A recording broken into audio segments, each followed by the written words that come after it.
মাত্র 5 মিনিটে এত সহজে চুষি পিঠা তৈরি করা যায়, যেটা দেখে কিন্তু তোমরা অবাক হয়ে যাবে। একটা চুষি পিঠাও কিন্তু ভেঙে যাবে না বা জড়িয়ে যাবে না, একদম পারফেক্ট হবে। কীভাবে এই চুষি পিঠা চালের গুঁড়ি দিয়ে খুব সহজে বানাতে হবে সেটাই দেখাবো। তো প্রথমেই আমি নিয়ে নিচ্ছি 1 কাপ জল, যে কোনো বাটি মাপ করেও নিতে পারো। তো 1 কাপ জলের মধ্যে আমি এখানে অল্প লবণ দিয়েছি। লবণ জলটা ফুটে উঠতে শুরু করলে নিয়েছি হাফ কাপ চালের গুঁড়ি, নর্মাল সিদ্ধ চালের যে গুঁড়ি সেটাই নিয়েছি। 1 কাপ জলের জন্য হাফ কাপ নিয়েছি গুঁড়ি। তো এই চালের গুঁড়িটা দেওয়ার পর আমি কোনোরকম নাড়াচাড়া করে নিয়ে আমি লো ফ্লেমে ঢাকা দিয়ে 5 মিনিট রেখে দিয়েছিলাম। তো লো ফ্লেমে 5 মিনিট রাখার পর আমি দিয়ে দিচ্ছি এখানে খুব সামান্য ঘি। এবার খুব ভালো করে একসাথে পাক দেবো। আর এই সময় আমি গ্যাস অফ করে দিয়েছি। গ্যাস বন্ধ করে মোটামুটি 2 থেকে 3 মিনিট এটাকে খুব ভালো করে পাক দিতে হবে, তাহলেই দেখবে যে এটা রেডি হয়ে যাবে। তো চালের গুঁড়িটাকে এইভাবে রেডি করে নিতে হবে চুষি পিঠার জন্য। চালের গুঁড়িটাকে রেডি করে নেওয়ার পর একটা থালার মধ্যে নিয়ে নিয়েছি, আর গরম অবস্থাতেই কিন্তু মাখতে হবে। তো এইভাবে গরম অবস্থাতেই হাত দিয়ে মেখে নেব। খুব ভালো করে 4-5 মিনিট সময় ধরে এটাকে মাখতে হবে। মাখাটা যত সুন্দর হবে চুষি পিঠাগুলো কিন্তু তত ভালো হবে। তো দেখতেই পাচ্ছ একদম নরম করে খুব সুন্দর করে মেখে নিয়েছি। এবারে এটা থেকে খুব সামান্য আমি কিছুটা অংশ কেটে নিচ্ছি। চুষি পিঠা যেভাবে আমরা হাত দিয়ে বানাই, এটাই হচ্ছে সবচেয়ে সহজ পদ্ধতি।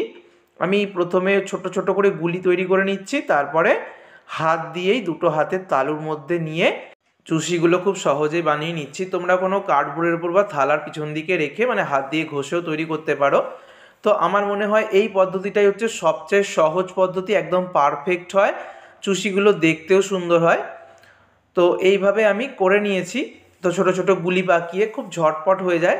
তবে আরও এরকম পদ্ধতি আমি ইউটিউবে দেখছিলাম, তো সেটা দেখেই আমি ট্রাই করছি যে এইভাবে নাকি গ্রেটার, যেটা আদা রসুন ছেঁচার কাজে লাগে, সেটার মধ্যেও নাকি চুষি পিঠা তৈরি করা যাচ্ছে। তো আমি কিছুটা নিয়ে দেখিয়ে দিলাম ঘষে, যেরকমটা ভিডিওতে দেখেছি। কিন্তু দেখো এখানে সীতাভোগ খুব ভালো রকম তৈরি হচ্ছে, মানে এগুলো সীতাভোগের মতো হয়ে যাচ্ছে, কিন্তু কোনোভাবে এগুলো চুষি পিঠে বলা যাচ্ছে না। ফলে গ্রেটার দিয়ে কিন্তু কোনোভাবেই তোমরা করবে না, তোমরা হাত দিয়ে এইভাবে হাতের তালুতে হোক বা কোনো থালার মধ্যে বা কোনো পাত্রের মধ্যে বা কোনো কার্ডবোর্ডের ওপর ঘষে নিয়েই খুব সহজে এইভাবে চুষিগুলো তৈরি করবে। এভাবে ঝটপট হবে। আমার তো মনে হয় এইভাবেই সবচেয়ে তাড়াতাড়ি হয় এবং সব থেকে পারফেক্ট হয়।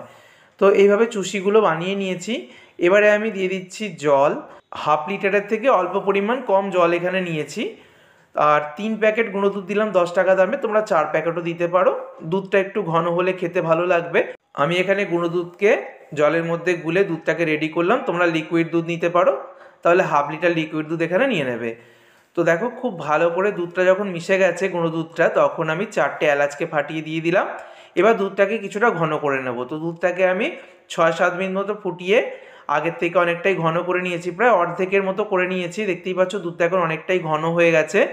তো দুধটা যখন এরকম অনেকটা ঘন হয়ে যাবে, তখন আমি গ্যাস অফ করে দুধটাকে একটু ঠান্ডা করে নিয়েছি, মানে এর টেম্পারেচারটাকে একটু কমিয়ে নিয়েছি। 1 মিনিট মতো আমি গ্যাস অফ করে রেখে দিয়েছিলাম। তারপরে দিয়ে দিলাম খেজুরের গুড় বা নলেন গুড়। এখন যেহেতু শীতকালে প্রচুর পরিমাণে পাওয়া যাচ্ছে, তাই এই নলেন গুড় দিয়েই খেতে খুব ভালো লাগবে। গুড়টা খুব সহজেই মিশে গেছে, দুধটাও কেটে যাওয়ার ভয় নেই। এরকম গ্যাস অফ করার পর নলেন গুড়টা মিশিয়ে নেবে, তাহলে দেখবে কোনোভাবেই কিন্তু দুধটা কেটে যাবে না। তারপর আবার গ্যাসটাকে জেলে দিয়েছি। তো দুধটাকে মিনিটখানেক মতো ফুটিয়ে নেওয়ার পর যখন দুধটা ফুটতে শুরু করেছে, তখন চুষিগুলো দিয়ে দিলাম। চুষিগুলো দিয়ে কিন্তু কোনোরকমভাবে নাড়াচাড়া করবো না, একটু কড়াইটাকে নাড়িয়ে দিলাম। এবারে চুষিগুলোকে একদম লো ফ্লেমে সিদ্ধ হতে দেবো। মোটামুটি 5-6 মিনিটের মধ্যে সিদ্ধ হয়ে যাবে। মিনিট 5 পর আমি দেখাচ্ছি। 5 মিনিট লো ফ্লেমে এগুলোকে সিদ্ধ করে নিয়েছি। আর দেখো চুষিগুলো কিন্তু একদম পারফেক্টলি সিদ্ধ হয়ে গেছে। এবার আমি গ্যাস অফ করে দিলাম। সম্পূর্ণ ঠান্ডা করে নেওয়ার পর তোমাদেরকে দেখাচ্ছি। সম্পূর্ণ ঠান্ডা করার পরে কিন্তু চুষি পিঠেগুলো খেতে বেশি ভালো লাগে। আর দেখো দুধটা কত সুন্দর ঘন হয়ে গেছে, কত সুন্দর দেখতে হয়েছে, একটা চুষিও ভেঙে যায়নি। একদম পারফেক্ট চুষি পিঠে তৈরি হয়ে গেছে। দুধটা এরকম ঘন করে নেবে, তাহলে সুন্দর লাগবে। আর সম্পূর্ণ ঠান্ডা হওয়ার পরে কিন্তু এরকম ঘন হয়ে যাবে আর দেখতে সুন্দর হয়ে যাবে। কত সহজে বানিয়ে ফেললাম একদম পারফেক্ট চুষি পিঠা। এইভাবে তোমরা চুষি পিঠা তৈরি করবে, একদম পারফেক্ট হবে। ভিডিওটাকে বন্ধুদের মধ্যে শেয়ার করো। ধন্যবাদ।